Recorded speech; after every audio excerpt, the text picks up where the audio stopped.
Mesdames, Messieurs, chers internautes, bienvenue dans votre émission L'heure de jeu. L'heure de jeu, c'est l'heure de jeu. Aujourd'hui, nous avons le plaisir d'accueillir un inconditionnel du football qui n'est plus à présenter. Mais avant ça, on co-présente cette émission avec Marcel Sambou. Bonjour Marcel.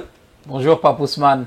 Ravi de te revoir encore. Aujourd'hui, la barbe bien taillée et tout. Ah, c'est partagé. Ah, super. Merci. Alors. Donc, nous allons présenter le portrait de notre invité. Il est natif de Dakar. Il est originaire de la Casamance, le sud du Sénégal. Il y retournait même souvent pour jouer dans les Navétanes. Mais à Dakar aussi, il a fait les beaux jours des équipes de la banlieue dakaroise, que ce soit à Pikine, à Guédiawaye. Il a aussi été entraîneur dans le mouvement Navétane. Il a eu à coacher un certain Wally Seck dans l'équipe de l'ASC de Ouest Foire. Après avoir réussi aussi des tests au Jaraaf de Dakar dans les années 99, la saison 99, il devait intégrer l'équipe junior du Jaraaf de Dakar, mais malheureusement ça s'est pas fait. Il est venu immigrer en France. Aujourd'hui en France, voilà, il a suivi un petit peu sa scolarité, il a fait un petit peu dans tout ce qui est relations internationales comme études. Aujourd'hui, il est coach ou éducateur ou même formateur dans différents clubs de la région parisienne. Il a d'ailleurs commencé par l'Académie Paris 18e avant de faire ses gammes au Red Star où il est passé du staff des U14 au U19 en faisant même un passage chez les U18 féminins. Cette saison, il intègre le staff des U20 du Red Star. Mesdames, Messieurs, aujourd'hui nous allons accueillir Omar Mané. Bienvenue Omar dans cette émission de l'heure de jeu. Merci Pape Ousmane, merci beaucoup. Merci M. Sambou. Nous allons passer direct à la première question. Omar, on dit que c'est un milieu de terrain assez élégant et tout. Donc, il ne vit que pour le football. Aujourd'hui, quand on te parle de football, Omar, quel est le premier souvenir qui te vient à la tête? Merci Pape Ousmane pour la question. Le premier souvenir qui me vient en tête, c'est les Navétanes à Casamance. J'ai parvenu à amener mon équipe en demi-finale lors de ma première participation en tant que capitaine. C'était en quelle année? C'était en 96-97. L'équipe qui a été créée il y a longtemps, qui avait des grands joueurs qui ont porté le maillot, mais ils n'ont jamais eu la chance d'amener l'équipe jusqu'en quart de finale. Et moi, ma génération, cette année, on a amené l'équipe jusqu'en première finale. Dans mon histoire de football, c'est l'histoire qui m'a marqué, parce que c'est mon village d'origine, c'est mon tout, quoi.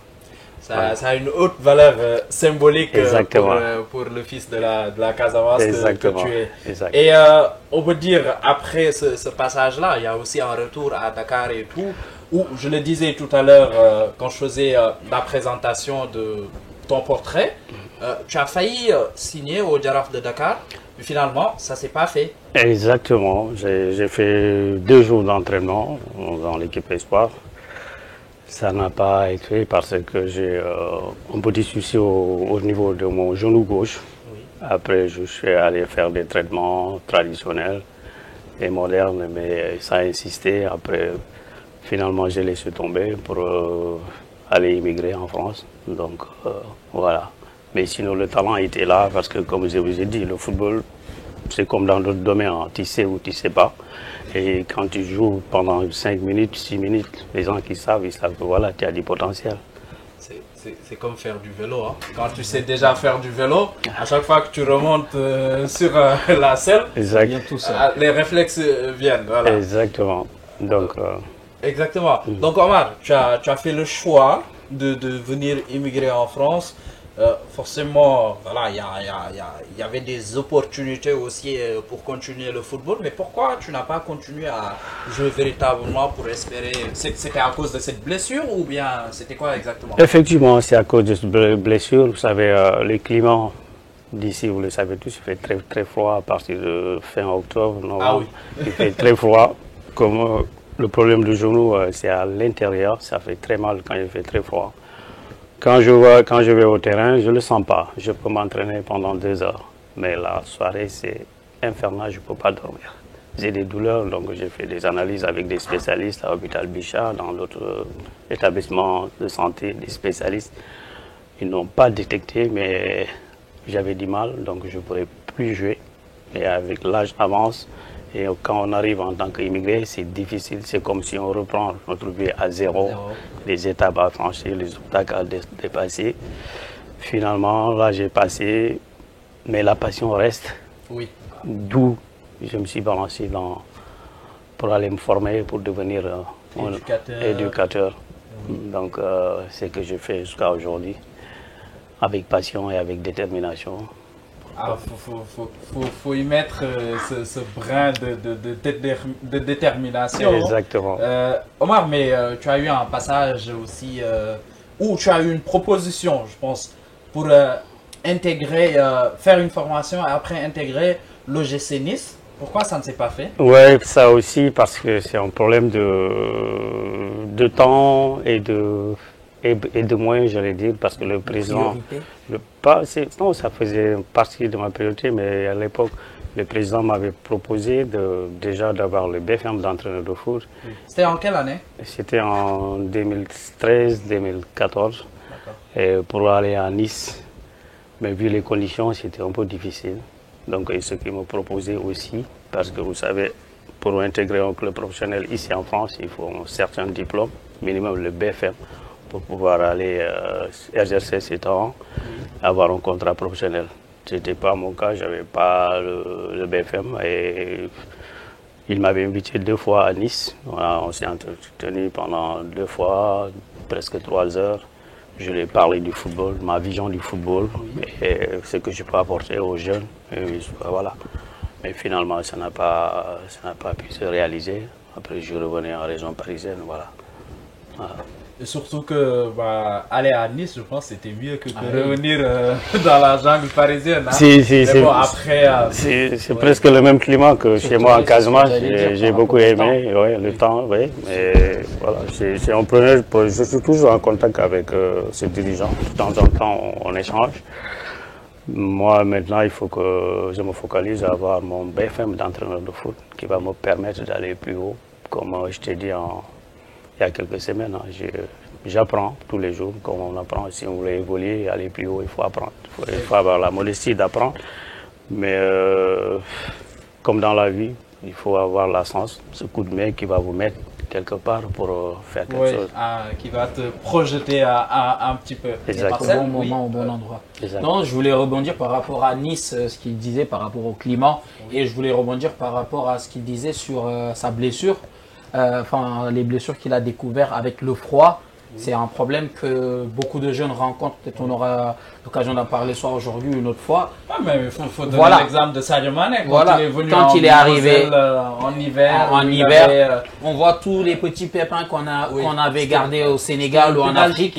Exactement, une pubalgie. Donc ça ressort avec l'hiver pour dire que c'est des conditions qui font que il y a une période où le foot, ça peut être agréable. Mais il y a un moment où c'est plus compliqué, donc notamment pendant l'hiver, c'est compliqué, où il faut de la motivation, mais surtout il faut surmonter toutes ces douleurs qu'ils font.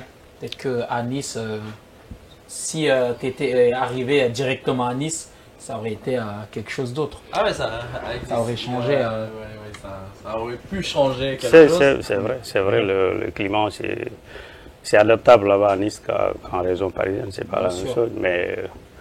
Comme on dit en tant que musulman, on suit notre destin. J'aurais voulu, j'aurais beaucoup aimé, mais Dieu ne l'a pas écrit comme footballeur professionnel, mais peut-être comme entraîneur, ça peut se faire.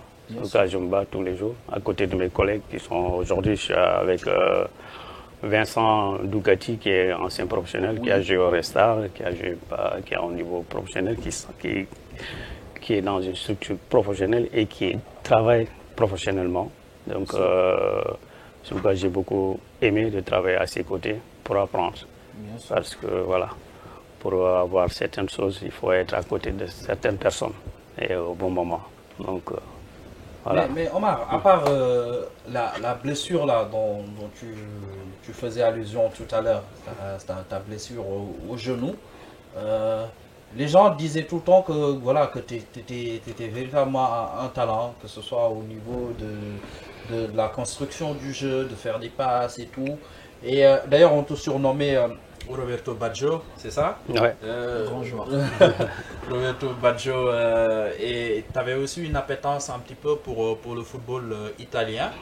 Est-ce que cela ne résulte un petit peu pas sur ta gestion aujourd'hui avec les jeunes footballeurs où tu es éducateur? Effectivement, parce que vous savez, dans la vie, on a tous une ligne de conduite. Moi, au Sénégal, vous demandez ma famille de Sibikouroto, mon village, jusqu'à Dakar avec les grands, les potes avec qui j'ai grandi. Ils te diront, Omar, c'est un fanat du football italien. La squadra Azzurra, à l'époque, les Roberto Baggio, les Paolo Maldini, Franco Baresi. J'avais mon Sénégal, l'équipe nationale du Sénégal. Lui, il n'était pas né, hein? Non. J'ai eu à revoir. Avec YouTube, il va suivre. J'ai eu à revoir. Il n'était pas né, hein? Je sais. Je suis fan du Catenaccio. Catenaccio. Exact. Tu le vois là, avec sa grosse barbe. Je sais. Donc, ouais, excuse-moi de te couper. Donc, c'est ça, mon parcours de footballeur. Et mon appartenance à la tifosi, la squadra Azzurra, le football italien, le Catenaccio, ça fait qu'aujourd'hui, à l'époque quand je jouais, je m'inspirais à Roberto Baggio dans son organisation, dans ses distributions. Il était le monsieur passeur décisif de l'équipe de l'Italie et de l'équipe de la Juventus de Turin, son club. Là, il a amené l'équipe d'Italie en 1994 en finale contre le Brésil. C'est une souvenir qui m'a trop marqué. Et moi, c'était mon idole. Moi, d'ailleurs, je vous montre certaines photos que toute ma famille, les connaissances m'ont nommé monsieur passe décisif. Oui. Parce que moi, c'était ça mon... Pourtant, le football, c'était plus de faire la passe décisive. Tu prenais beaucoup plus de plaisir. Le plaisir que de marquer. Et j'étais un vrai numéro 10, que j'avais plusieurs fois la possibilité de marquer des buts. Mais je préfère donner à mes attaquants peu de pointes. Et d'ailleurs, avec qui tout le long... Tous les attaquants avec qui j'ai joué sont devenus meilleurs buteurs du championnat populaire, comme ça s'appelle au Sénégal, et Navetan. Ils étaient tous contents de moi. Jusqu'à aujourd'hui, quand je descends à Dakar, ils me disent grâce à toi, je suis devenu meilleur buteur. J'ai dit non, grâce à l'équipe. Parce que chacun a son poste. Aujourd'hui, ma formation, que j'accompagne les jeunes, c'est la rigueur et la technique. Et dans la technique, il y a le plaisir. Parce que le passionné de football a besoin de voir du beau football. Mais un vrai passionné aussi a besoin de voir de la rigueur. Oui. Parce que c'est les deux qui vont ensemble. Oui, ils vont de pair. Voilà, ils vont de pair. La transition est toute trouvée. Omar, on va aborder le cas un petit peu où aujourd'hui, dans le football actuel, on a tendance à voir des joueurs qui sont un petit peu robotisés. Il n'y a plus ce plaisir-là. D'ailleurs, on ne retrouve plus un numéro 10 à l'ancienne. Soit tu as un 8 qui est en box-to-box, ou bien tu as des ailiers forts, puissants, rapides. Donc on n'a plus ce plaisir-là où on laissait les clés du jeu à un numéro 10 qui tournait autour, qui faisait les passes d'extérieur pour éliminer les adversaires, ou bien qui arrivait à trouver la solution sur les coups de pied arrêtés et tout. Maintenant, on a tendance à avoir des joueurs où il y a une exigence. C'est vrai, c'est normal d'avoir cette rigueur-là, mais plus une exigence sur le physique du joueur et moins sur le plaisir, sur la liberté, sur l'instinct, oui, la liberté, la créativité.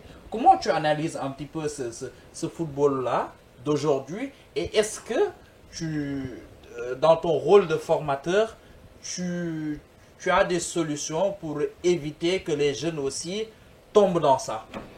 Oui, une très bonne question. Moi, j'ai déploré ça, quand le football soit pratiqué ainsi.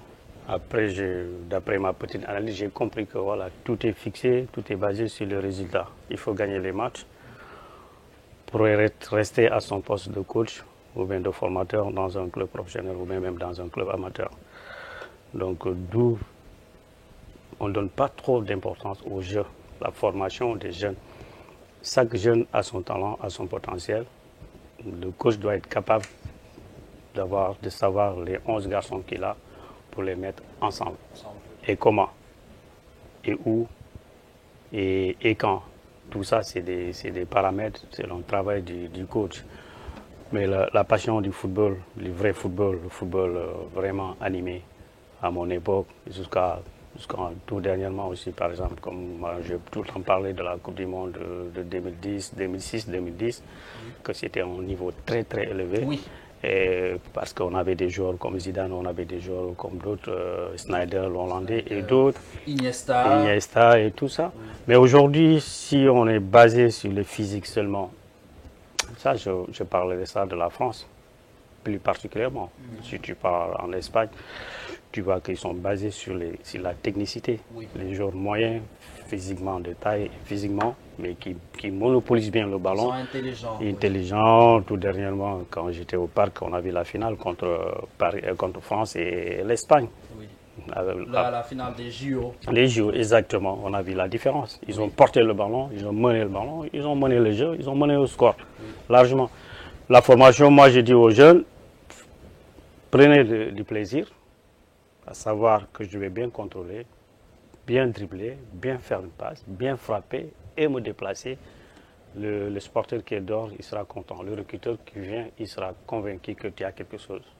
Tu ne peux pas faire du boxing, tout du box. Ça, moi, ce n'est pas mon football, même si je m'adapte, parce que voilà. Il y a des réalités, comme j'ai dit, hein, le football, il a 3 enfants, la victoire, le match nul ou une défaite. Et tout le monde voulait la victoire. Malheureusement, ça n'arrive pas tous les jours. Oui. Mais on peut transmettre aux enfants les bases du football. Comme ça, on aura tout. On aura le plaisir, on aura le résultat. Et ça demande du travail, ça demande beaucoup de pédagogie, ça demande beaucoup d'ateliers de travail pendant les séances. Et voilà, c'est ça aujourd'hui le football. On va faire avec, on va s'adapter, parce que quand on est nommé quelque part, le plus important, c'est d'amener l'équipe plus haut. Oui. Et pour ça, voilà, et pour ça, c'est les résultats. On met tous les moyens pour gagner. Mais ça dégrade le football comme nous, on l'aimait, les vrais passionnés. Voilà. Cet intérêt-là pour le football. Exactement. Plaisir, oui. Omar, moi j'avais une question par rapport au championnat français de façon globale. On voit bien que globalement, le championnat français est taxé de physique, tu viens de le dire, mais aussi de très tactique. Ouais. Qu'est-ce que tu peux nous dire par rapport à ça? Même en niveau plus inférieur, on voit qu'ils essaient quand même d'avoir une certaine discipline tactique dès le bas âge pour que ça suive tout au long des niveaux. Est-ce que vous, déjà au niveau des jeunes, vous avez, je sais pas, des règles par rapport à ça, ou bien une certaine rigueur à suivre du point de vue tactique? Quand tu parles de vous, tu parles des éducateurs. De tous les centres, de l'ensemble du football français. Pas que des entraîneurs, non, mais plus des éducateurs. Des éducateurs. Oui, vous savez, dans chaque maison, il y a un règlement intérieur. Chaque club a sa propre système de formation. Nous, au Restart, ce qu'on fait et ce que fait PSG, c'est différent. Mais ça revient au même. On voulait que nos équipes soient performantes.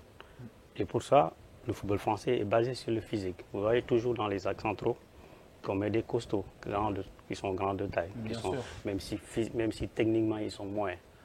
Moi, quand je reviens à mon époque, que je jouais avec 2 cousins qui étaient moins de taille, mais c'est des mecs très forts, en stopper et en libéraux, très très forts. Et ils arrivaient à maîtriser des attaquants qui étaient grands, costauds. Donc moi, dans ma tête, le football, ce n'est pas physique. Ça fait partie. Mais c'est peut-être par rapport aussi à la population qu'ils ont. Ils se sont adaptés. Ils ne vont pas fabriquer des joueurs, on va dire, pour ressembler à un pays ou un autre. C'est peut-être une façon de s'adapter en fonction de la population, on va dire, française de façon globale. Ouais, mais Marcel, il y a cette stigmatisation, hein, parce que si tu es grand, costaud, soit tu joues attaquant de pointe, ou tu joues défenseur central. Voilà. Oui. Tu ne peux pas jouer de milieu de terrain, tu ne peux pas jouer ailier. Tu ne vas presque jamais en ailier de 2 mètres. De 2 mètres, c'est rare. Oui, tu ne vas jamais en numéro 10 d'1,90 m. Il y en a, mais c'est rare. Mais tout est basé sur le physique ici en France à 80%. C'est ce qui est dommage. Vous avez vu l'Espagne a dominé en petite catégorie, jusqu'en l'équipe A. Bien sûr. Parce que c'est le football. Ouais, cette saison, oui, l'Espagne, c'est ça. Oui. Les U19, les féminines. Ils ont tout dominé. Les féminines, les garçons. Oui. Parce que c'est le ballon, le football, le jeu. Iniesta, Xavi, c'est des petits, de taille. Bien sûr. Mais ils ont brillé. Mais s'il le met aujourd'hui, jusqu'à aujourd'hui, sa taille, c'est quoi? Même pas 1m80, 75. C'est-à-dire qu'aujourd'hui, tout est basé sur le physique en France. c'est dommage.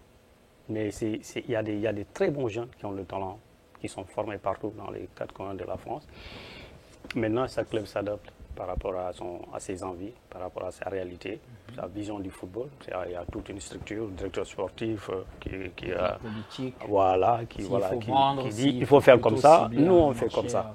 Même si pendant nos séances, on varie.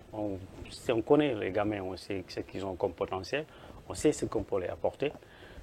Voilà, on tourne autour de ça pour que tout le monde avance ensemble. D'accord. Ouais. Autre chose, il y a quand même une chose qui devient même une réalité, c'est que les clubs français sont réputés pour leur formation, la qualité de la formation. Donc malgré tout ce que vous me dites là, on voit quand même que la France arrive, on voit chaque année au mercato, arrive à envoyer ses joueurs partout, on va dire... Le plus en Angleterre. Hein. Oui, bien sûr, c'est la crème, on va dire, l'Angleterre. Ouais, la crème, mais aussi, c'est le championnat qui exige beaucoup plus de physique. Et aussi, c'est la crème au niveau médiatique. Moi, je me dirais, l'Angleterre, ça allie beaucoup de choses. C'est physique, c'est tactique, c'est technique. Ça allie l'ensemble. Oui. Si vous parlez, oui, les jeunes Français qui sortent, comme il a dit M. Cassé, ils vont plus souvent en Allemagne ou bien en Angleterre. Ouais. Ils vont rarement très jeunes en Espagne, parce qu'ils ont du mal à s'intégrer. Ouais. Dans chaque pays, tu vas trouver les techniciens, tu vas trouver les tacticiens, tu vas trouver les athlètes tout court. Comme on dit au Sénégal, les lutteurs, dans le football. Moi, je les appelle les mécaniciens dans le football. Quand j'appelle un gamin, je lui dis, tu es un mécanicien. Il me dit, coach, ça veut dire quoi? Ça veut dire que tu as le côté physique, mais tu n'as pas le ballon dans la tête. Quand tu n'as pas le ballon dans la tête, tu ne l'as pas dans les pieds. Ah oui, c'est ce qui ne va pas. Je dis comment contrôler. Quand contrôler, pourquoi contrôler? Comment faire la passe? Pourquoi faire la passe? Et quand est-ce que tu vas faire la passe? Après la passe, qu'est-ce qui suit? Quand toi tu me donnes le ballon, je suis ton coéquipier. Tu souhaites que le ballon avance vers le camp adverse pour aller marquer. Tu me donnes le ballon, tu te déplaces pour que moi j'ai la solution. Soit toi ou d'autres. 3, 4 solutions, c'est mieux. Les Espagnols, ils jouent comme ça. Tout petit, les tout petits en Espagne, 11 ans, ils jouent dans les deux camps. Ici en France, 13 ans, 14 ans, ils sont encore des gamins. Mais malgré ça, c'est un grand pays de sportifs, grand pays de football. Partout, il y a des centres de formation, partout il y a des clubs. Les enfants ont la possibilité d'intégrer des clubs, que ce soit amateurs ou professionnels. Donc ça fait qu'à un moment, il y en a beaucoup de jeunes qui ont du potentiel, mais ils vont aller où? Ils vont aller comment?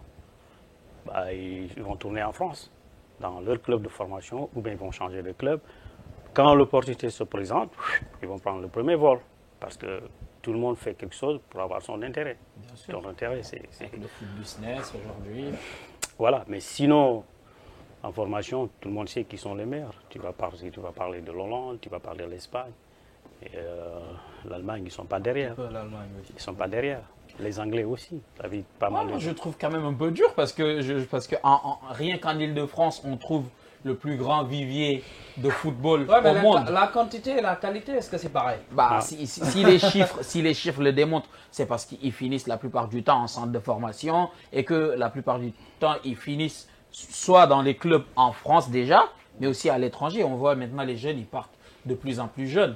Donc c'est qu'il y a quelque chose, il y a un travail. Peut-être qu'il y a une touche liée à vous directement en tant qu'éducateur, que ce soit au Red Star, on voit, il y a Aubervilliers qui forme, il y a Torcy, il y a Sarcelles, des clubs Drancy, qui ne sont pas des clubs, la plupart du temps, professionnels, mais qui arrivent à sortir tous ces jeunes-là. C'est qu'il y a du potentiel. Parce que du potentiel, il y en a, mais la réalité du pays, la réalité en Europe, l'enfant, il a quoi dans la journée? Pendant l'année scolaire, c'est l'école. Après l'école, sport. Peu importe d'où tu habites, il y a le service de sport de chaque mairie qui s'occupe de ça. Ton enfant, son âge, ce qu'il veut comme sport, il l'aura facilement après l'école. Donc ça facilite à chaque enfant de pratiquer le sport qu'il veut, l'heure qu'il voulait. Les clubs s'adaptent aux heures des enfants. L'école, c'est la priorité, tout à fait normal. Deuxième chose de la journée, c'est le sport. Donc, les clubs amateurs, ils sont partout dans tous les quartiers. Moi, j'ai commencé par là-bas, Paris Académie Foot. J'ai fait une saison avant de partir au Red Star. Donc, aujourd'hui, je sais comment un enfant peut s'épanouir après l'école. Je sais comment un enfant peut évoluer dans le domaine qu'il voulait, du sport. On a quelques particulièrement le foot. Alors moi, j'évolue, je sais quel parcours lui expliquer aux parents pour lui mettre dans ces structures. Après, il va réussir, il ne va pas réussir, c'est Dieu qui décide et de son encadrement. Donc, le vivier du football, il y en a, parce qu'il y a, en Ile-de-France, on est 14 millions d'habitants. Et c'est presque 3 millions de licenciés dans le foot. Donc, ce n'est pas surprenant qu'ils sortent de la France pour aller chercher d'autres choses ailleurs. La génération de Thierry Henry, Trezeguet, ils sont partis très tôt de Monaco. Ils sont partis, Thierry Henry est parti à la Juve. 6 mois après, il est parti à Arsenal. Vous savez qu'est-ce qu'il a suivi après? Une immense carrière. Donc voilà, les gamins aujourd'hui suivent la même chose. Même si ce n'est plus avant, parce que je parle des choses qui sont passées il y a 20 ans. Ce n'est plus avant. Maintenant, tout le monde va aller très vite et plus vite. Et ça pose problème. Ouais. Maintenant, on danse plus vite que la musique, mais juste pour confirmer même ce que tu viens de dire là, il n'y a pas longtemps, en France, on est aussi dans un pays où c'est multipote.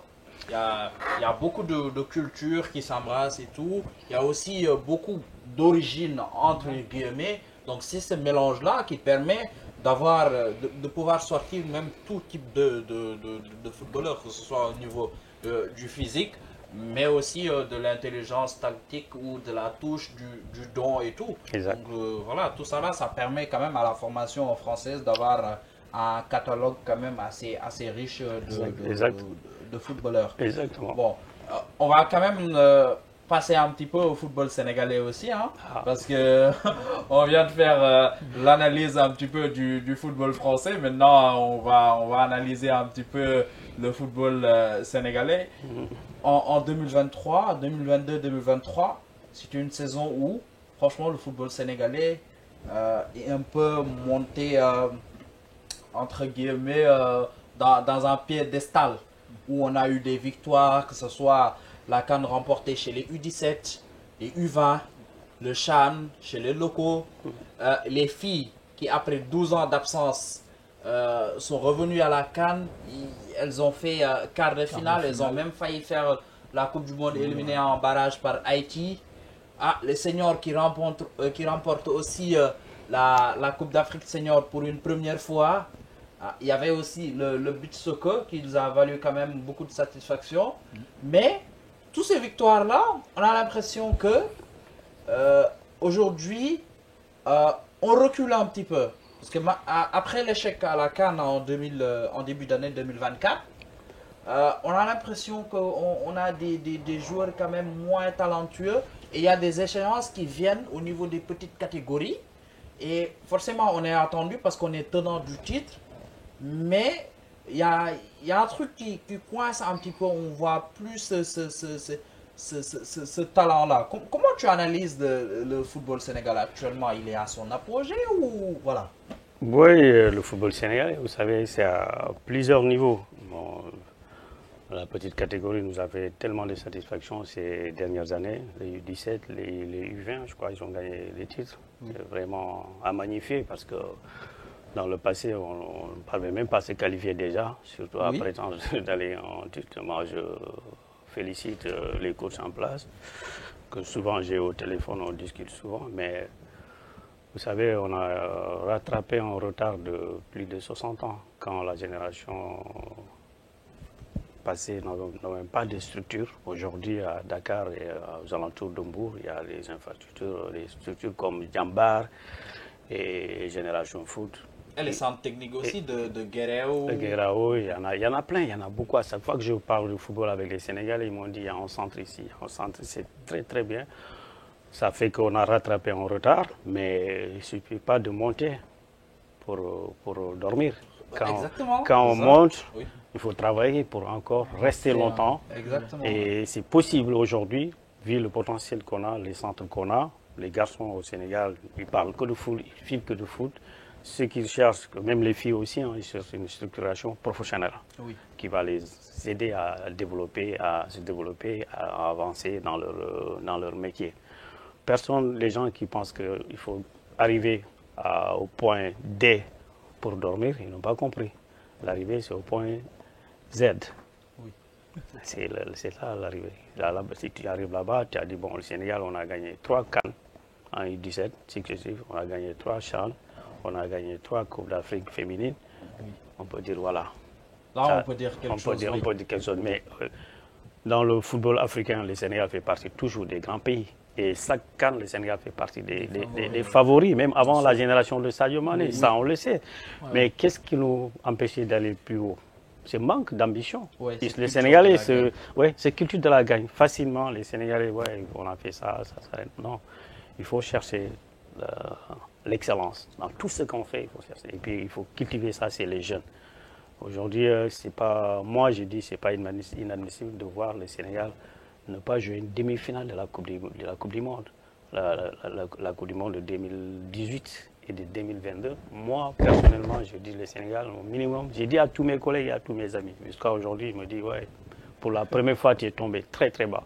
Parce que tu as tout le temps donné des pronostics et ça collait, mais cette fois-ci, c'est à un autre niveau, je dis ça arrive de ne pas voir ce qui va arriver dans cette compétition. Ça m'est arrivé rarement, mais c'est arrivé quand même. Surtout quand son meilleur joueur se blesse. Oui, pour donner des excuses. Oui, il n'y a pas d'excuses, c'est le haut niveau, c'est le très haut niveau. Sadio a été notre symbole, c'est le leader technique de l'équipe nationale, personne n'a douté. Mais il y a tellement de solutions sans Sadio que le Sénégal peut aller loin sans Sadio. Parce que c'est un footballeur qui a commencé, un jour il va s'arrêter. Tout s'anticipe dans le football. Et là, il est plus proche de la fin que... Oui, mais revenons sur la petite catégorie. Je crois que le coach Cissé, Aliou, il est très bien entouré avec son staff et tout. Mais la petite catégorie a besoin de cet encadrement vraiment au niveau de leur club. Parce que l'équipe nationale, c'est de temps en temps, c'est de tous les 2 mois avec le calendrier FIFA. Le calendrier CAF, je ne maîtrise pas beaucoup, je ne veux pas dire n'importe quoi, mais je sais que c'est difficile de faire regrouper un groupe de 25-26 joueurs en 15 jours pour sortir ton 11 type, pour aller s'engager dans une compétition. C'est très difficile pour un coach. Le timing ne joue pas à notre faveur. Il faut beaucoup de temps. Et pour faciliter ça, il faut que les centres de formation soient vraiment les vrais piliers, viviers, que former les jeunes qui sont aptes tout de suite à aller jouer très haut. Vous savez, il y a quelques temps, le Nigeria avait dominé tout ce qui est football africain, jeunesse, les jeunes, la petite catégorie, Nigeria, Ghana. Ils ont même remporté des titres de champion du monde. Champion du monde, mais ils se sont... Des Jeux Olympiques, la génération Kanou, je pense. Oui, ils l'ont remporté, à Atlanta en 2016. Mais après, qu'est-ce qui fait la différence? La France, en petite catégorie, ils sont forts. Comme disait tout à l'heure M. Kassé, ils sont multipotes. Il y a tout dans l'équipe de France. Aujourd'hui, il y a certaines équipes de France, quand tu les vois jouer, vous les journalistes, vous savez, on voit les images. C'est qui l'équipe nationale, ça? Sénégal, Mali. Oui, les enfants sont nés ici. Et c'est des Français. Et ils ont choisi de jouer pour la France, leur pays de naissance. Et c'est leur droit. Donc, on ne blâme personne dessus. Moi, j'en discute tout le temps avec les collègues et même les jeunes. Il y a des jeunes que j'ai encadrés, ils sont en équipe de France. Je les ai dit. C'est votre sens. Vous êtes nés en France. Vos parents sont arrivés en France et vous êtes né en France. Vous êtes français. Si vous avez envie de retourner dans vos pays d'origine, c'est votre droit. Vous avez cette sens-là, c'est deux sens. Maintenant, ça dépend de vous, votre choix. On vous accompagne. On ne critique pas, mais on vous accompagne. Le football sénégalais doit être une figure, vraiment une très bonne figure actuellement. C'est 15 dernières années, jusqu'à encore plus haut, plus long. Ça doit être une belle image parce qu'on a du potentiel. Les enfants sont engagés. Maintenant, il faut les accompagner, les donner les moyens, parce que le sport, c'est le moyen. Le sportif doit être soutenu, jusqu'à très bas. Je ne demande pas des salaires de stars, non, mais un accompagnement par catégorie en équipe nationale, que ce soit les garçons ou les filles, il y a un accompagnement qui doit être quotidien ou bien mensuel, que le sportif soit motivé, que le sportif sache qu'il a du monde derrière lui qui l'accompagne pour aller défendre nos couleurs. Parce que quoi qu'on dit, ce sont nos ambassadeurs. S'ils ne sont pas bien à l'intérieur, ils ne peuvent pas être bien sur le terrain. Ce n'est pas possible. Les grands sportifs qui sont exprimés et gagné des médailles, ils se sont bien à l'intérieur. Donc ça s'exprime à l'extérieur. Donc imaginez un jeune de 16-17 ans qui n'est pas bien à l'intérieur, comment il peut s'exprimer sur le terrain. Ce n'est pas possible. C'est pourquoi l'accompagnement de la fédération, de la Ligue de football, de tous ces présidents d'académie et autres. Donc c'est ça. Omar, on va attaquer un petit peu la deuxième partie de cette émission où nous allons recevoir un petit peu un témoignage d'un de tes collègues où tu étais son entraîneur adjoint, c'est Eric Ackley. Eric Ackley du Red Star. Donc nous allons suivre avec la complicité de Mara à la régie, nous allons suivre ce témoignage. Nous allons revenir un petit peu voilà, sur ça. Bonjour, je m'appelle Ackley Aitoazou.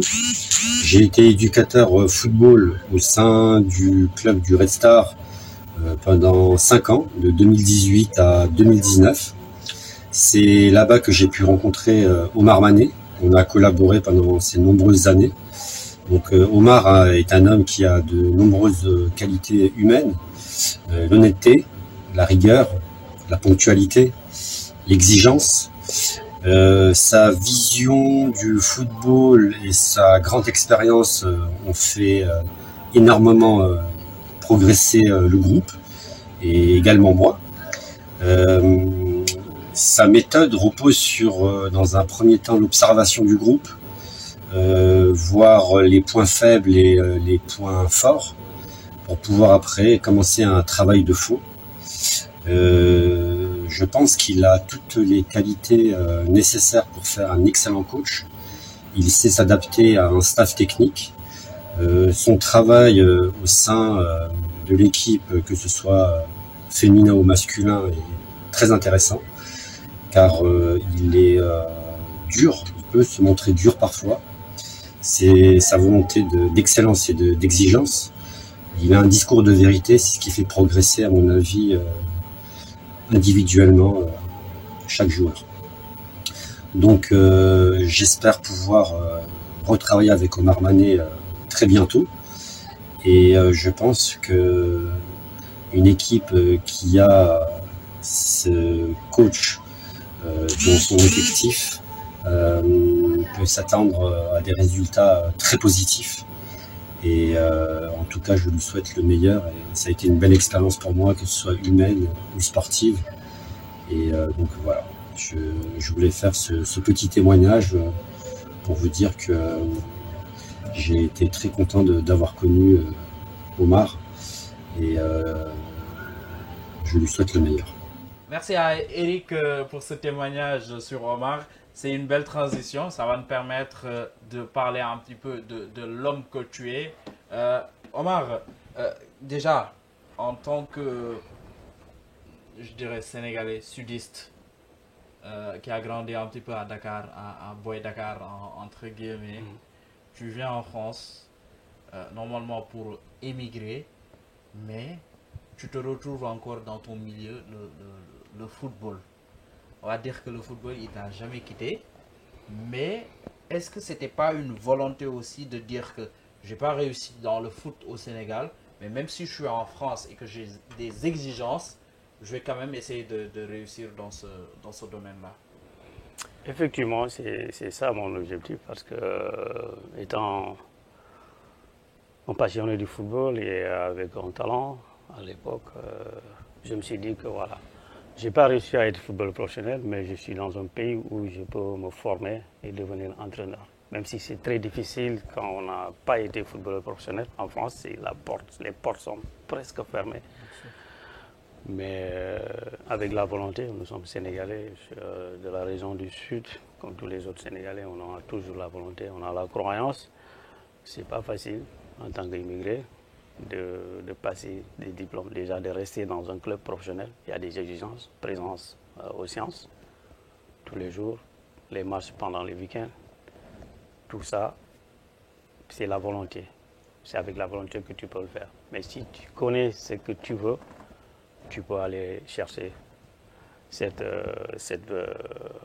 chose que tu voulais. Moi, je voulais apporter ma petite connaissance aux jeunes et pourquoi pas plus haut. C'est pourquoi je me bats tous les jours. Je suis au stade après une journée des fois très chargée, très lourde.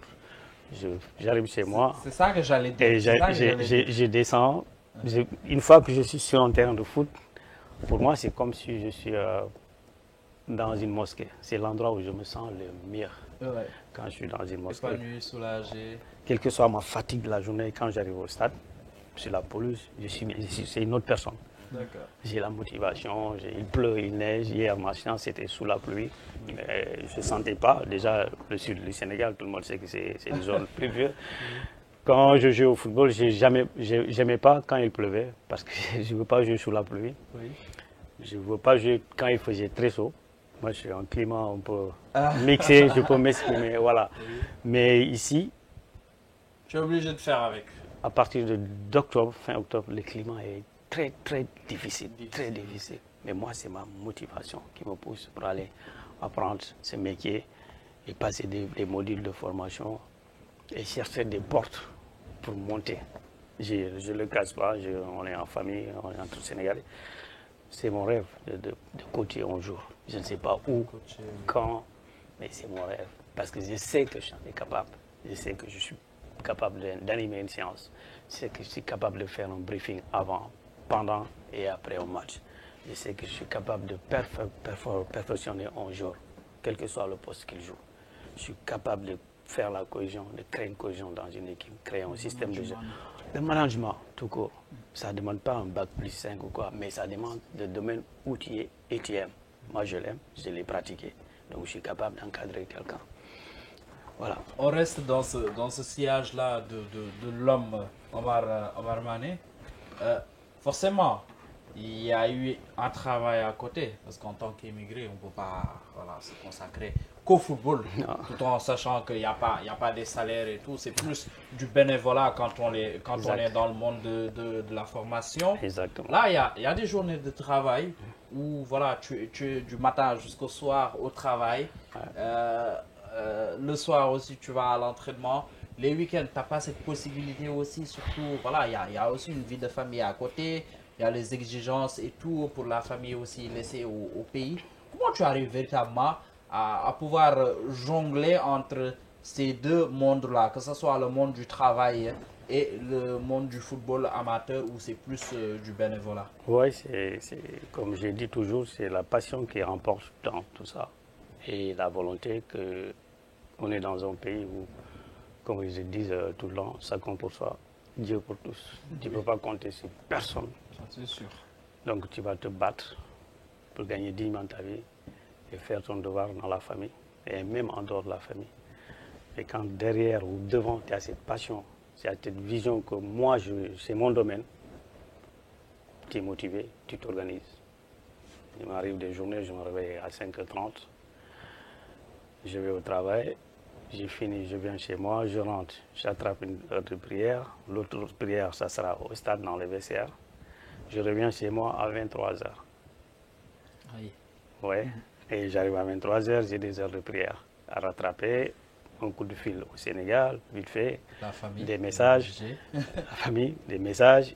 Après, je me plonge au lit. 4 heures de sommeil, très léger, parce que d'habitude, je suis quelqu'un qui ne dort pas beaucoup. C'est comme ça. Mais je suis connecté à mes heures de prière, surtout la prière de Fajr. Quelle que soit ma journée, il faut que je me réveille à l'heure. J'ai la chance d'habiter à Saint-Ouen, il y a une grande mosquée à 10 minutes de chez moi, même pas. Donc l'imam déjà, qui est mon ami, qui me dit comment tu fais. Des fois je viens en tenue de sport. Il m'a dit ouais, je vais jouer un peu. Je dis imam, c'est pas possible. Mais je m'adapte parce que c'est l'exigence. Peut-être que demain je serai dans un stade professionnel, peut-être demain. Et je ne vais pas regarder ce que j'ai fait moi avant le sport. C'est pas ça. Pour moi, rien ne compte, à part ma religion et ma famille, rien ne compte avant le sport. Moi, c'est le sport, le football que je suis. Je veux être un acteur et apporter tout ce que je peux et aller chercher tout ce que je peux avoir pour un jour dire voilà, j'ai réussi.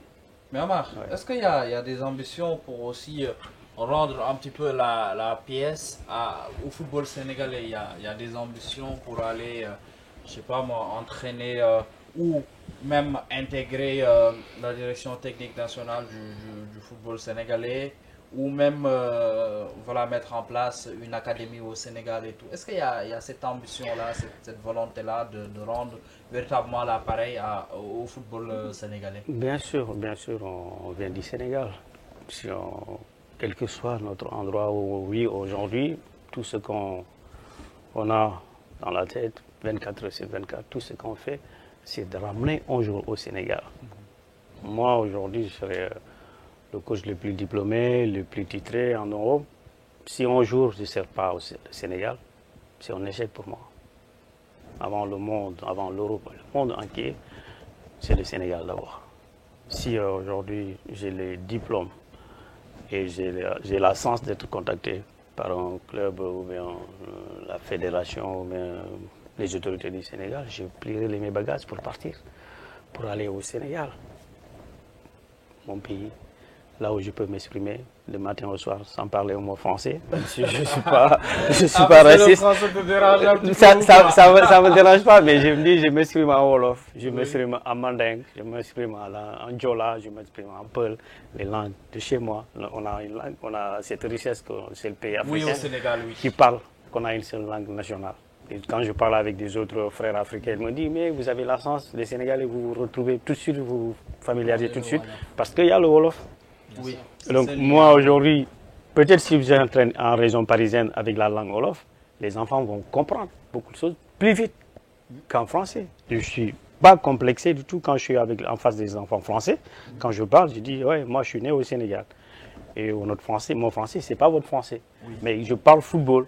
Le contrôle, la passe, c'est les mêmes mots. Oui, le football, c'est universel. Mais pour le Sénégal, ça me tient à cœur. Un jour, aller servir, rendre service. C'est notre devoir à nous tous. Vous les journalistes, nous les sportifs. Chacun dans son domaine, on est à l'étranger. Ok. Mais un jour, on doit avoir la volonté d'aller accompagner au niveau de notre pays. Moi, je suis en contact avec des académies, avec certaines personnes qui sont... Mais je l'ai dit, faites ce que vous voulez faire. Moi, ce n'est pas le problème d'argent, ce n'est pas le problème, mais c'est le problème d'infrastructure, d'organisation. Si on parvient à professionnaliser le domaine avec le sérieux, déjà on sera devant tout le monde, parce que l'Afrique, on n'a plus de jeunesse. mais Omar, dans cette volonté de servir aussi le Sénégal, nous avec Marcel Sambou, quand même, bien vrai que moi j'ai fait mes gammes au Sénégal. En tant que journaliste, c'est sur le terrain sénégalais que je me suis formé.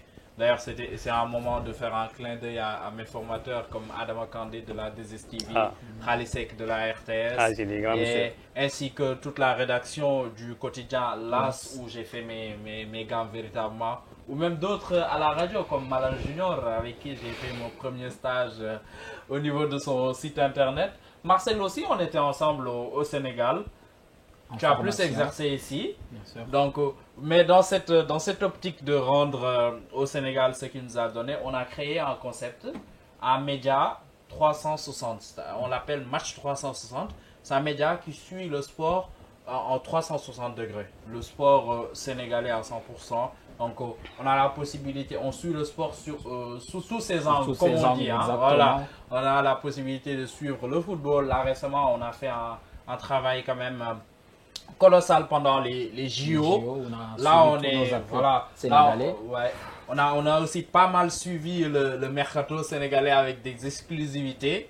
Et là, on suit tous les sports et on vous donne rendez-vous aussi, vous, chers internautes et suiveurs, de nous suivre sur Match 360, de vous abonner, mais aussi de vous abonner à HD24 TV parce que nous, on a des contenus qu'on va vous proposer ici sur la télé, mais aussi sur Match 360. Et franchement, c'est des contenus... de qualité, bien travaillé, de vrais passionnés. Voilà, et bientôt, voilà, il y a des choses qui arriveront peu à peu. Donc, c'est la petite pub que je voulais insérer.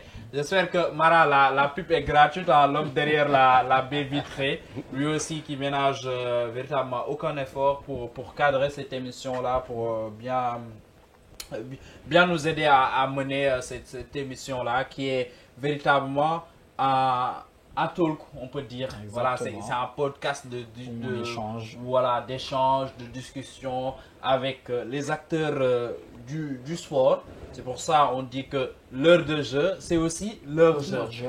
Voilà. Donc Marcel, si voilà, moi je voulais rebondir plus par rapport à ce qu'il disait. Omar, on peut même en étant ici en France, faut pas le minimiser. On peut toujours servir au pays. En servant, en peut-être rendant service à des compatriotes. Tu nous en as parlé tout à l'heure en off, que tu as ramené des fois des jeunes Sénégalais faire des essais, même ici ou ailleurs. En tout cas, même les conseiller des fois pour les orienter. Donc nous, ce qu'on fait, bah, c'est à notre échelle, une façon aussi de rendre le Sénégal tout ce qu'il nous a donné en termes de formation. Comme il a dit, on était dans la même école au Sénégal. Moi, j'ai commencé ici au niveau du Puy Foot, où je suivais les Sénégalais. J'écrivais des articles dans une rédaction. Voilà, donc partout où j'ai été, j'essaie quand même de mettre en lumière tous nos compatriotes. Donc, c'est quelque chose aussi qui contribue au développement du sport de façon globale. Voilà, donc il ne faut pas négliger cela. Et la question que j'allais te poser justement par rapport à tout ce qui est encadrement de jeunes, quel est toi aujourd'hui ton rapport avec les familles, l'entourage, tout ça? Comment tu arrives à gérer? Tu as parlé de management tout à l'heure aussi. Comment tu arrives à gérer avec toutes tes journées difficiles, d'arriver à mettre tout ça de côté et à gérer l'humain? Et comment tu arrives à faire ça? Toujours avec la plus grande volonté. Quand quelqu'un a besoin d'aide, peu importe la personne, peu importe d'où il vient, tu dois apporter quelque chose. Oui. À ton niveau, ça c'est ma vision, c'est ma philosophie. Avec la relation avec les familles sénégalaises en région parisienne, jusqu'à loin de Lyon, de Nantes. Les gens m'appellent, envoient des messages. Bien sûr, c'est un domaine où on est sollicité tout le temps. Voilà, mais en dehors même de la communauté sénégalaise. Depuis le début de la reprise des entraînements, j'ai 5 Ivoiriens, 3 Marocains, c'est 15 personnes qui nous aiment. Hier, j'ai envoyé 3 jeunes Sénégalais avec les seniors de Restar, les 2 viennent de l'Espagne. Pour des essais? Pour des essais, il y a... Le Red Star qui évolue en deuxième division, en Ligue 2. Non, avec la senior, l'équipe senior.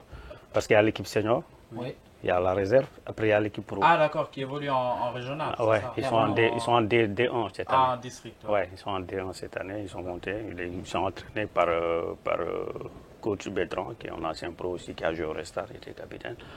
Il y a 2 saisons, j'ai envoyé 2 jeunes, Moulay Thiaw et Yawar Diouf. Moulay, aujourd'hui, il a signé en début janvier, il a signé en National 3. C'est bien, un bon attaquant. Je le fais avec volonté parce que je sais que chaque jeune, chaque personne a besoin d'accompagnement. Moi, dans le football, dans le sport, dans le football, mais même en dehors, les étudiants sénégalais, qui ont besoin de logement, d'aide financière et tout. J'ai un tas de groupes WhatsApp que je mets pour les aider parce qu'on doit être utile à sa communauté. Oui, dans notre religion, on dit si M. Sambou est une bonne personne, c'est sa famille d'abord qui doit dire que c'est une bonne personne avant que les autres le disent. Donc moi, je le fais avec la communauté sénégalaise, même s'il y en a. Ils me disent, ah oui, même hier, un coach adjoint m'a dit, oui, Mané, mais tu amènes plus que des Sénégalais que d'autres. J'ai dit, c'est logique. Mané est Sénégalais. Donc, vous voulez que j'amène des Chinois, mais les autres, excusez-moi. C'est tout à fait normal. J'ai dit, son entourage, voilà, j'ai dit, voilà, le contact, ça se passe d'une personne à une autre. Bien sûr, c'est un réseau. Les parents ivoiriens congolais qui m'ont appelé ces dernières semaines, je ne les ai jamais rencontrés. Ils ont eu mon contact avec d'autres personnes, d'autres gens. Et je le fais toujours avec la même volonté. Même Souleymane Kamara, le manager, il y a le week-end dernier, il m'avait dit, ouais, cette année, tu ne nous as pas envoyé des garçons pour le I-17 national. J'ai dit, non, vous ne les prenez pas parce que c'est des sans-papiers. Il a dit, ouais, tu fais exprès, Omar, tu sais qu'on est club professionnel. On ne peut pas les prendre, mais quand même, tu insistes. J'ai dit, mais dans cette situation... avec des clubs qui ont eu des problèmes, qui ont signé avec... Parce que tout est structuré, tout est réglementé au niveau de la France. C'est le football, c'est vrai, on le sait. Mais dans ce problème, il y a une solution. Moi, un enfant qui a du talent, il arrive en France. Moi, je m'en fous si j'ai le contact du PSG, je vais l'envoyer là-bas. Si j'ai le contact du Real Madrid, je vais l'envoyer. Chaque fois, il y a une solution. C'est interdit, ouais, on ne le fait pas, mais on a une autre solution.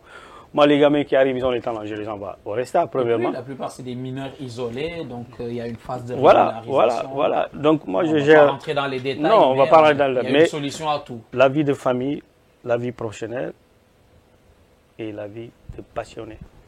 Tout ce qui est sport. Je suis motivé. Je me réveille à 3h du matin pour parler avec les parents. Oui, il y en a, La question sur le management. Le management et les enfants ont besoin d'accompagnement. Un enfant qui a besoin de jouer au football, il rêve que de ça. Tu l'amènes nulle part, tu l'amènes où tu veux, il n'est pas tranquille. Et toi, le parent, tu n'es pas tranquille. Donc, la solution, c'est de l'envoyer au terrain.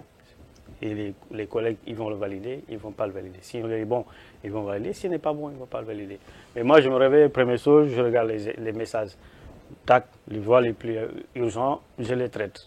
Par SMS, tac, tac, tac, ou bien par audio, tac, tac, tac. Parce que la personne, je parle à cette personne qu'ils connaissent dans le monde. Mais s'il m'a sollicité, moi, je dois lui répondre. Soit j'apporte une solution, soit je fais une orientation. Mais je ne peux pas rester silencieux, disant que le gars, il a besoin. Je ne suis pas d'accord avec les gens aujourd'hui qui sont dans le haut niveau, qui disent que c'est trop pris. Tout le monde est pris. Tout le monde est pris. Même la personne qui ne fait rien, H24, il est pris. Mais donner la considération, la valeur à l'être humain, c'est très important. Et moi, ça fait partie de ma philosophie. Je ne peux pas laisser quelqu'un sur la touche et que je sais que je peux lui aider quelque chose. Moi, voilà. Omar, tu as, dans cette émission, franchement, c'est l'invité qui arrive tout le temps à nous trouver les transitions. On n'a même pas besoin de faire des transitions. Là, on va attaquer la dernière partie de cette émission. On va un petit peu parler du Red Star. Parce que c'est le club où tu travailles, mais c'est le club où on a suivi, nous aussi, la saison entière. Les deux dernières saisons. Les deux dernières saisons, oui, on peut même dire. Et on prévoit même de les resuivre aussi cette saison-là. Donc, on a suivi le Red Star de David Bey, avec un jeu quand même chatoyant. À titre de champion, même avant la fin du championnat et tout. Quels ont été tes rapports entre toi et Habib? On sait que voilà, tu travailles dans la formation, dans l'éducation et tout. Alors forcément, vous avez eu des séances de travail et tout. Et qu'est-ce que tu peux véritablement nous dire sur ta relation avec Habib Bey? Et comment tu le perçois lui aussi en tant qu'homme, mais aussi en tant qu'entraîneur? Habib, c'est un frère, c'est quelqu'un que j'ai rencontré la première fois, c'est dans les locaux de Canal+. Lui en tant que consultant, moi en tant que spectateur, le Canal Football Club. C'est l'émission que je fréquente le plus. C'est là-bas que je l'ai croisé la première fois.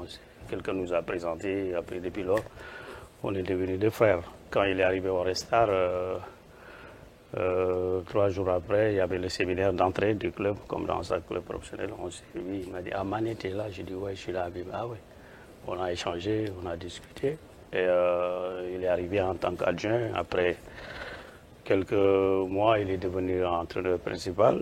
Donc, il a montré son talent et sa passion. Tout le monde sait que c'est un grand champion. Il a été à Marseille, champion de France, capitaine et tout. Il a joué la Coupe du Monde, la Coupe d'Afrique avec le Sénégal, avec cette carrière immense, très riche, variée, en Angleterre aussi. Il a la facilité de manager un club professionnel. Avec une forte personnalité. Avec une forte personnalité, parce qu'il a le caractère sénégalais. Le Sénégalais a toujours eu ça, quel que soit le domaine qu'il évolue, quel que soit le milieu qu'il est, il va montrer son caractère. Et ça, c'est très, très important dans la vie. Donc, en 2 ans, 3 ans et demi, il a fait monter l'équipe en Ligue 2. On le félicite. Moi, en première, parce que mes collègues m'ont dit, ouais, c'est bon, là, le Red Star est devenu une communauté sénégalaise. Il y a Habib, il y a Omar, il y a Cherdo. J'ai dit, non, il ne faut pas.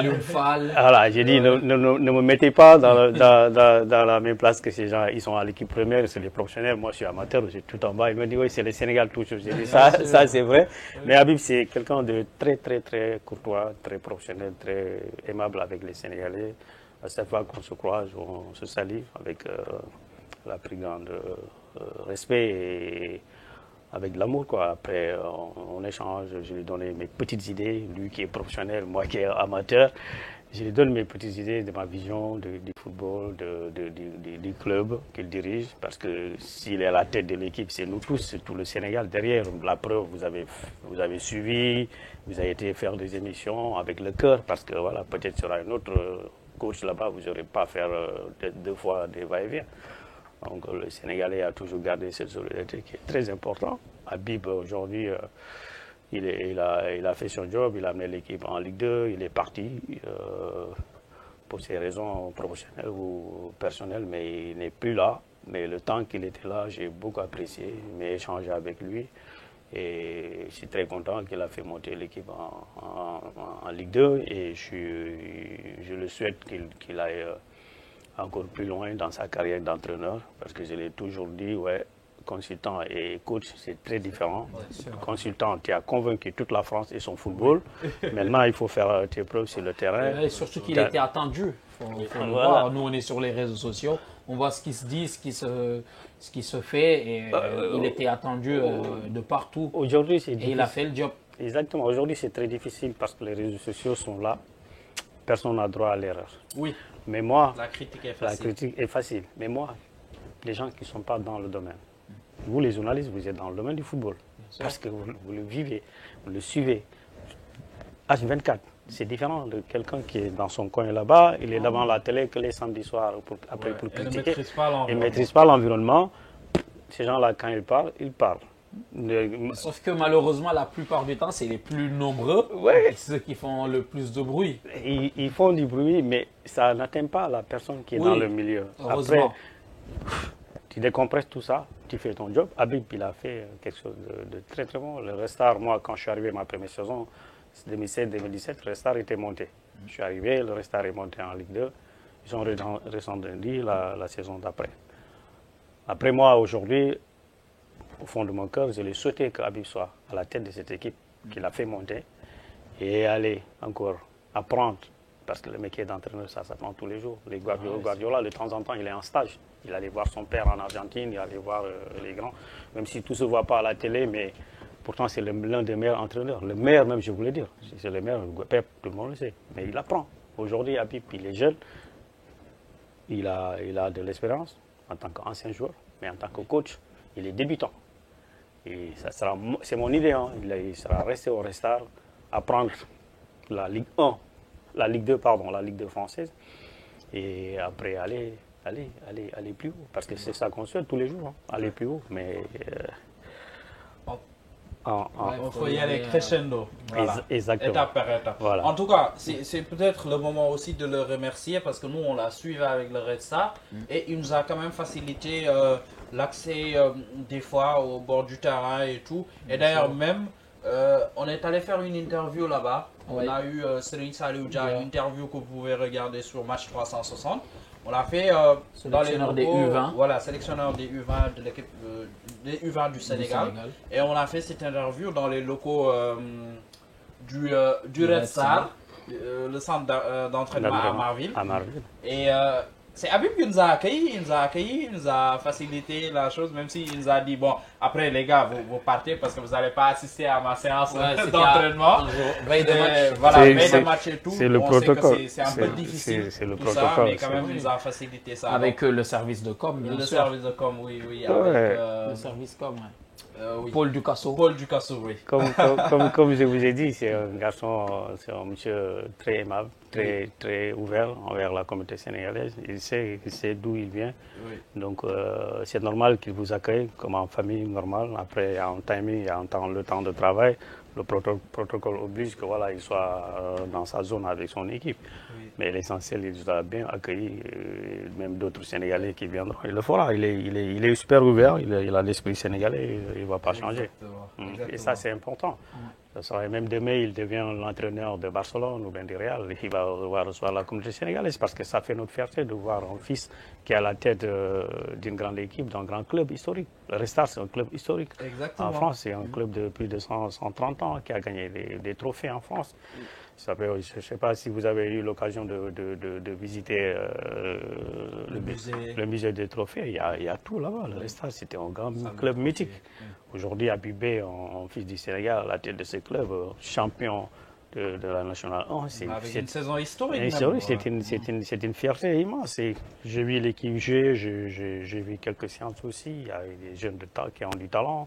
Et lui, en tant que coach, il est parvenu à manager tout ça parce que c'est pas facile. Hein. C'est pas facile de prendre 26 garçons, de trouver un système de jeu, de trouver son 11 de départ. Et après, à un certain moment du match très difficile, faire les changements qu'il faut pour régaliser ou bien gagner à la fin. Alors que ce soit à domicile ou bien à l'extérieur, c'est pas facile. Hein, c'est pas facile. Surtout que c'était un club attendu. En tout cas, ça fut un plaisir de partager ce tour d'horloge avec Omar, où on a parlé de football. Ouais, parce que voilà, lui, il ne vit que pour le football. Le vrai. Mais voilà, on a quand même pris du plaisir, on n'a même pas senti le temps passer. Ouais, donc Marcel, peut-être oui, un dernier mot.